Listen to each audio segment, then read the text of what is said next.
제 강의를 들어보셨던 분들도 계시고 그렇지 않은 분들도 계신데 이런저런 딱딱한 얘기 그만두고 제가 오늘 이 자리까지 어떻게 오게 됐는지에 대한 개인적인 경험 그리고 오늘 모임을 시작하기까지 어떤 고민들이 있었는지에 대한 제 생각을 하도록 하겠습니다.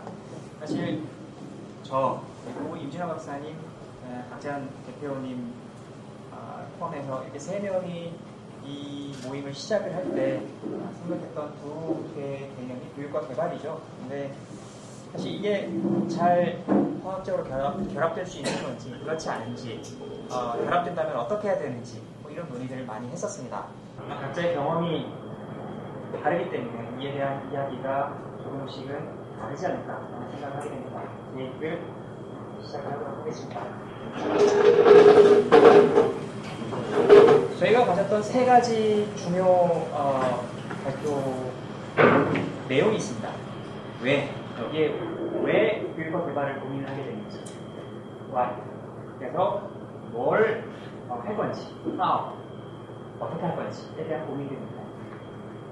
이에 대해서 저희가 아주 자세하게 이야기를 하지 않았기 때문에 각자의 해석으로 개인의 것 해주시면 될 것 같습니다. 말씀드렸던 것처럼 제 이야기를 해야 되기 때문에 제가 이 자리에서 여러분들과 만날 때까지 제가 가졌던 큰 고민부터 시작해서 짧게 이야기하도록 하겠습니다. 저는 대학에 들어왔을 때 이제 벌써 20년이 조금 넘는 시간인데요. 대학에 들어와서 고민했던 이야기가 있었습니다. 나의 나는 모를까? 나는 누굴까? 라고 하는 고민이었었습니다. 사실 자기 자신에 대한 정체성의 고민을 사춘기 때 한다는 거예요. 사춘기가 꽤 늦게 온 거죠. 가정적으로 여러 가지 일들이 있었기 때문에 그걸 어떻게 해결해야 될 건가 아마 그 고민에서 또 시작했던 것 같습니다. 특히 뭐 종교적인 고민이나 아니면 사회에서 어떤 역할을 해야 되는가에 대한 그런 고민. 근데 왜 그런 고민을 하게 됐을까를 생각을 해보면 아마 가장 큰 부분은 고등학교하고 대학교의 차이였던 것 같아요. 고등학교 때는 시키는 대로 하고 그 다음에 시키는 걸 잘하면 훌륭한 학생이라는 이야기를 들었는데 대학에 와서는 전혀 그렇지 않았었거든요.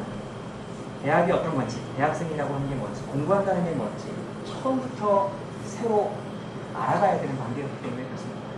더더군다나 학교에 가면 공부는 안 하고 그냥 거리를 뛰어다녀야 되는 상황이 되고 최대 클래스 나타나가면서 내가 이거 뭘 해야 되는지 이런 것도 잘 모르는 상황에서 이 거리에 서 있기도 하고 이런 경험들이 아마 있었던 것 같습니다.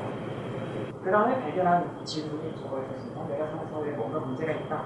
즉 나에서 사회로 질문이 옮겨봤고 문제가 있는 사회를 어떻게 하면 바꿀까?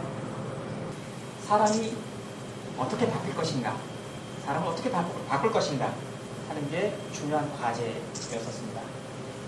그리고 사람을 바꾸는 데 있어서 결국 교육이 시작점이고 교육이 그리고 도착해야 될 지점이라고 이야기를 제 스스로 했고 그렇게 믿어왔고 지금도 그렇게 믿고 있습니다. 근데 만약에 제가 대학을 교육학을 하지 않았으면 아마 다르게 생각을 했었을 수도 있어요. 경제학을 했으면 경제학, 아니면 사회학을 했으면 훨씬 더 구조적인 부분에, 혹은 철학을 했으면 철학적인 부분, 공학을 했으면 공학적으로 그렇게 접근을 했을 수도 있겠죠. 이런 질문과 답변을 찾아나가는 과정이 결코 쉽지는 않았었습니다. 꽤 오랜 시간이 걸렸었죠. 그리고 이러한 고민은 점점 커져서 우리나라의 어떤 국한된 문제가 아니라 맨 마지막에 이야기를 하겠지만 나를 포함한 우리를 고민하게 됐던 거고 이것이 한반도 바깥으로 확대되는 그런 과정을 갖게 됩니다. 그래서 더 큰 사회에서 더불어 산다는 것의 의미가 무엇일까? 그리고 여기서 교육과 개발이 처음 만나는 것에 대한 고민을 시작을 하게 됩니다. 그리고 모든 사람들이 생각하는 잘 산다는 것의 의미로서 개발에 대한 개념이 가장 교육적인 것으로 개발에 대한 의미로 전환되어 온 과정을 겪어왔습니다. 저는 사실 여기 박재현 대표님이나 아니면 임진화 박사님 그리고 이 자리에 참여한 많은 선생님들처럼 경험에서부터 시작하지는 않았습니다. 그렇게 경험이 충분하지도 않죠. 오로지 이게 도서관에 앉아가지고 책을 많이 읽었고 또 그 속에서 어떻게 사는 것이 가장 잘 사는 것인가에 대한 고민을 참 많이 했던 것 같습니다. 그렇다고 전혀 남들이 어려움을 겪지 않았거나 그렇지는 않았었습니다. 교육과 개발을 가장 몸으로 겪을 수밖에 없었던 것은 배경 문제였었죠. 저는 아주 가난한 마을 시골에서 태어났고 그리고 그 속에서 농사를 지으면서 사는 것이 한 개인에게 주어진 천직이다라는 어른들의 이야기를 들으면서 컸었습니다. 그런데 어쩌다 흘러 유학을 거쳐서 서울과 그 다음에 다른 나라에 가서 몇 개월의 공부를 하면서 결국 이전에 생각했던 생각과 사고의 틀과 경험하는 것이 전부가 아니다라고 하는 것을 알게 된 상황이 있었습니다. 사실 제가 초등학생이나 중학생한테 가서 이야기를 할 때 가장 먼저 꺼내는 이야기의 화두가 우리라고 하는 겁니다. 여기 우리가 있습니다. 근데 우리의 개념이 사실 새롭게 경험이 될 겁니다. 이유는 세 그룹으로 나뉘어지죠. 박자님을 따라서 온 사람, 임진호 박사님을 따라서 온 사람, 제가 이메일을 보내서 이건 강압적인 이메일이 안 가면 그래서 온 사람, 세 우리가 모였습니다. 그런데 이 우리가 단순히 우리로만 남아있는 것이 아니라 또 다른 우리를 만들어 나가는 과정으로 시작이 되는 거죠. 서로 비슷하게 생겨서 우리가 됩니까? 만약에 그렇게 이야기를 하면 한 사람도 똑같이 생긴 것도 없고 비슷하게 생겼다고 볼 수가 없습니다. 그러나 당장 한 번 더 건너가 보면 이 우리가 얼마나 비슷하게 생겼는지 다들 아시게 될 겁니다. 그런 의미의 확장, 우리 본의 의미의 확장을 가지고 이야기를 시작을 하게 된다는 거죠. 제가 그렇게 긴 경험은 아니지만, 많은 경험은 아니지만 제가 교육과 개발을 고민하면서 이 자리까지 이렇게 된 다양한 생각들의 끈을 한번 이어가도록 하겠습니다. 대학원에 있으면서 멕시코에 갈 일이 있었습니다. 한 3개월 다녀왔는데요. 멕시코 제가 다녀본 그 많은 국가들 중에서 가장 역사적이고 인류학적인 유산을 많이 가지고 있는 국가라고 생각을 합니다. 역사책다가 땅을 파면 그냥 유흥이 나와서 보시죠. 그런데 멕시코에서 본 거는 이게 아니라 여성과 아동의 생존 문제였었습니다. 산지, 즉 하일랜더 지역에 가면 여성, 아동, 할머니, 할아버지 있습니다. 전부 남자가 없어요. 다 돈 벌어 시골로 갔기 때문에 이 사람들은 도대체 어떻게 살까? 이게 제가 가지고 있었던 고민이었습니다. 물론 여기에는 계급 문제도 있고 또 종족 문제도 있고 언어 문제도 있습니다. 근데 단지 그걸 넘어서 조금 더 큰 보편적인 언어를 생각하면 여성, 아이를 가진 여성, 그리고 그 여성의 아이, 이들의 생존을 누가 책임을 져야 되느냐는 얘기였었습니다. 물론 훨씬 더 큰 국가적 그리고 세계적인 문제가 있습니다. 치아파스 얘기를 하지 않는다 하더라도 필리핀 박사학위 논문을 한국과 필리핀의 민주교육에 비교 연구를 썼습니다. 근데 필리핀에 한 2달가 있으면서 제가 느꼈던 가장 큰 고민은 빈곤이었습니다. 여성과 아동의 생존 문제와는 조금 다른 문제예요. 한 번도 보지 못했던 가난한 사람, 부자 동네의 담벼락 밑에 겨우 그늘망 하나 치고 살아가는 사람들을 처음 접하게 됩니다. 그전에는 왜 못 만나 모르겠습니다. 그리고는 그 빈곤의 이유가 뭘까를 생각을 해봤습니다. 그리고는 교육이 결국 교육이라고 하는 가치만 가지고 이야기가 될 수 있는 게 아니라는 생각에 이르게 되죠. 그래서 종교 갈등이나 아니면 정치 경제적인 어떤 여건, 충돌, 그리고 아직도 남아있는 중세시대의 모습을 필리핀 사회에서 보게 됩니다. 아프가니스탄을 가보지 못했습니다. 가려고 했죠. 몇 번의 시도에 걸쳐서 가지 못했습니다. 근데 아프가니스탄의 교육과 사회를 공부를 하면서 느꼈던 게 여성. 생존 문제하고 관련도 있지만 당시 저의 관심은 왜 저 지역의 여성들은 저런 차별과 배제를 그냥 이면서 살아갈까. 그게 특히 문제였었습니다. 그리고 불교적인 신념이나 이런 것도 있겠지만 아직도 뼈저리게 남아있는 전쟁의 상은 이런 것이 afganistan을 꿰뚫고 있었다는 거죠. 케냐, 여기 케냐에 가서 논문을 쓰신 분도 계시고 두 달 동안 다니신 분도 계시지만 케냐를 고민을 하고 가서 보면서 우리가 뭔가 원조 피로감이라고 하는 것이 남아있는 국가, 그리고 그것이 강한 국가의 이 변화, 사회 변화를 가져오는 이유는 뭘까? 이게 제 핵심 관심이었습니다. 일본도 한국도 수많은 국제기구와 케냐에 관심을 가지고 지원을 하지만 그러지 않습니다. 꽤 많은 사람들이 진지한 마음으로 케냐를 대하지만 케냐는 정말 가기 전에 국가들이 하나였습니다. 나이지리아에 두 번을 다녀오면서 가장 인상에 남았던 장면이 있습니다. 꽤 높은 지위에 있는 교육부 관리셨는데 얼굴에 세 개의 줄이 양쪽에 다 있었습니다. 너무 깊이 파인 상처여서 꽤 오랜 시기 동안 그런 상처를 안고 살아왔겠다는 생각이 들었습니다. 근데 중요한 건 그분만 그렇지 않다는 거죠. 몇몇 사람들을 보면 그런 상처가 꽤 깊게 남아있었습니다.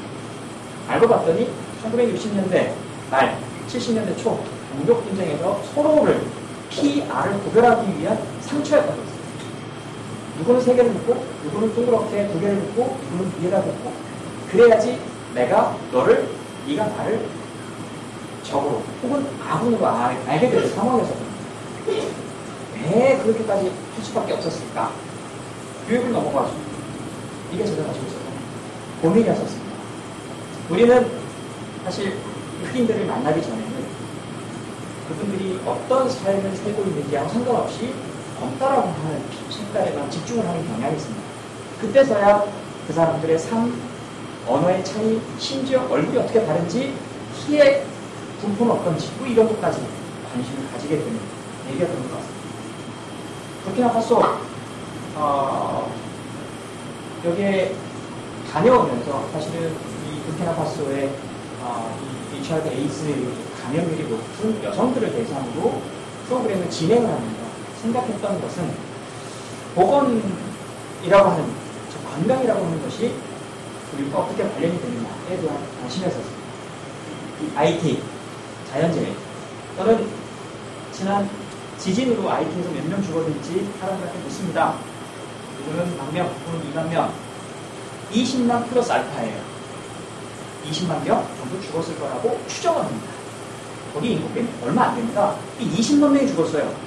근데 혹시 지진이 일어나고 나서 죽은 사람을 어떻게 처리하는지 보셨습니까? 불도저로 그냥 밀어가지고 땅속에다가 파묻고 그냥 이게 산처럼 만들어버리고 끝입니다. 도대체 산다는 게 뭘까? 이걸 고민했습니다. 무슨 인형처럼 죽은 사람의 몸뚱어리를 그렇게 땅속에 파묻는 모습을 보면서 그 속에서 우리가 잘 산다는 걸 고민을 하고 사람 됨을 고민한다는 게 도대체 무슨 의미일까 생각을 했습니다. 버마 메소스는 버마의 이주난민들이 살고 있는 곳입니다. 그 아이들 언제부터 이렇게 이주난민촌이 결성이 됐냐고요? 1940년대 말, 정확하게 얘기하면 1947년도, 8년도 버마가 영국으로부터 독립하던 때부터 그렇습니다. 그리고 특히 80년대 말에 대규모로 많은 사람들이 버마를 넘어서서 이곳에 정착을 합니다. 근데 여기에 교육을 고민하면서 제가 가졌던 첫 번째 그리고 가장 중요한 질문, 여기는 아이들한테 꿈을 가지라고 이야기하기 어려운 곳이랍니다. 우리는 교육을 이야기하면서 희망을 이야기합니다. 교육? 곧 희망이라고 이야기하죠. 근데 여기서는 교육이 희망이 되기 참 어려운 곳입니다. 의사 되기 어려워요. 불가능합니다. 항공조종사 불가능합니다. 나중에 하나 대통령? 그럼 못해요. 국가가 없어요. 국가가. 여기서 우리는 교육을 뭐라고 이야기를 해야 될 겁니다. 탄자니아를 직접 가보지는 않았지만 탄자니아에 관심을 가지고 꽤 오랜 동안 연구를 했었습니다. 특히 사회주의.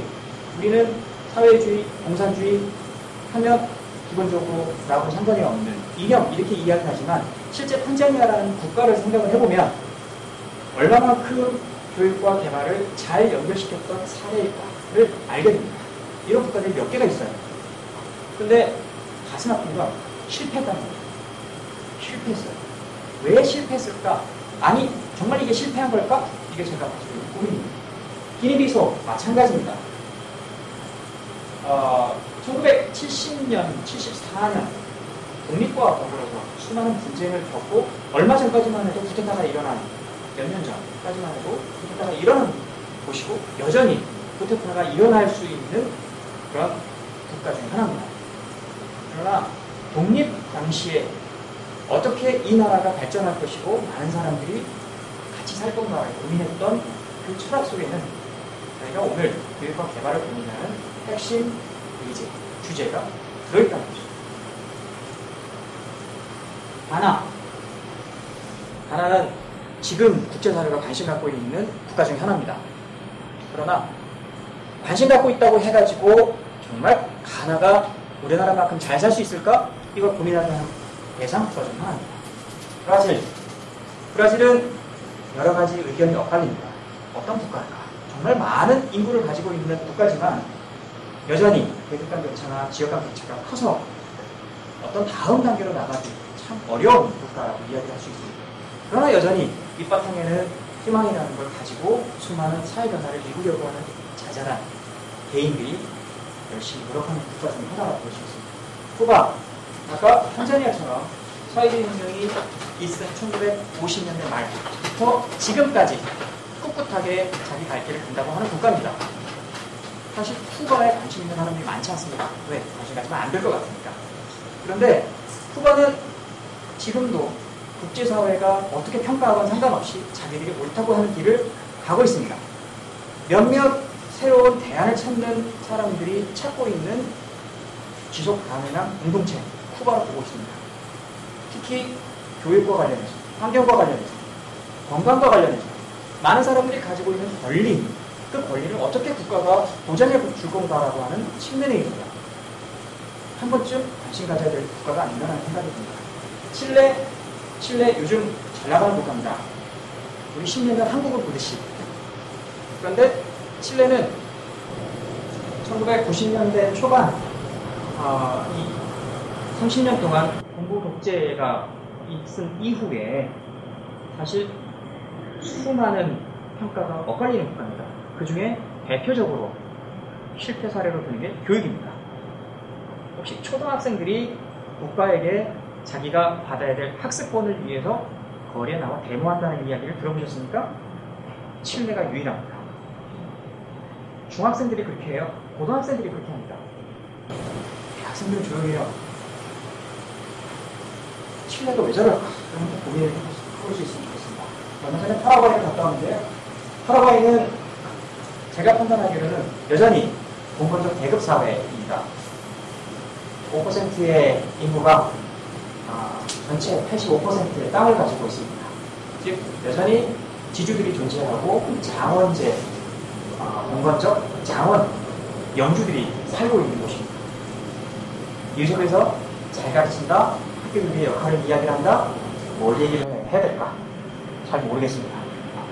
영감을 주었고 나름 이렇게 하는 것이 제대로 된 공부를 하도록 하는, 제대로 된 길을 가는 거야 라고 이야기를 해줬던 몇몇 책들이 있습니다. 그냥 제목만 보시면 될 것 같습니다. 희망교육, 대전에서 달라지는 생각, 개혁의 확산, 과정으로서의 교육, 개발교육, 자유로서의 발전, 몇몇 중요한 책들 적었습니다.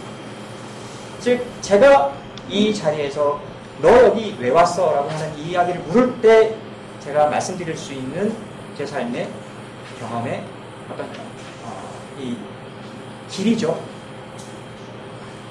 그러나 지금 그것 때문에 무엇을 하고 있냐라고 물으면 첫 번째, 교육이 뭡니까? 를 질문합니다. 사실 개발보다 저는 교육이 훨씬 더 중요하다고 이야기를 합니다. 교육은 나중에 이제 임재호 박사님 말씀하실지는 모르겠는데 교육은 개발의 한 영역입니다. 섹터에. 근데 저는 그렇게 생각하지 않습니다. 저희가 이 모임의 이름을 델타라고 지을 때 Development in Education이 아니라 Development Educational. 원래는 Educational Development. 개발이 교육적이어야 된다는 게 있고 개발이 곧 교육이거나 교육의 한 부분이 기반이 되야 된다고 생각을 했던 거죠. 그게 제가 오늘 여러분들에게 앞에서 이유입니다. 즉, 더불어 잘 살아가기 위한 교육은 뭘까? 기존 개발 교육의 패러다임이 잘못된 건 뭘까? 이걸 위해서 우리는 뭘 만들어내고 어떤 부분에 잘 개입을 해야 될 건가? 그리고 이걸 누가 해야 될 건가? 라고 하는 생각들을 가지고 있습니다. 즉, 우리는 교육을 정의하거나 아니면 개념화하거나 교육이 중요하다고 이야기를 할 때 그 가치를 내 안에서 찾기보다는 다른 사람들이 이야기하는 거에서 가지고 옵니다. 따라서 잘된 교육, 잘못된 교육 기준이 있습니다. 외부로부터 온 거죠. 저는 이 이미지를 우리가 만들어 나가야 된다고 생각을 하는 겁니다. 아마 이 모임이 궁극적으로 추구하는 바가 그거라고 저는 믿고 있습니다. 무엇을 할 것인가에 대한 서로 다른 처방들, 그리고 이 처방을 둘러싼 수많은 힘겨루기. 내가 지면 그냥 내 건 의미 없는 거죠. 가치도 없는 거죠. 국내 교육의 문제 해답 없습니다. 국제교육의 문제 더더군다나 이건 힘조차 없어요. 그러나 교육이라는 말이 단지 교육 섹터가 아니라 교육적이라는 말을 통해서 가치를 추구하는 일이고 개발을 둘러싼 가치와 관련된 논의를 이끌어간다면 훨씬 우리가 논의하고 이야기를 할 수 있는 것들이 풍부해지지 않을까 하는 생각이 듭니다.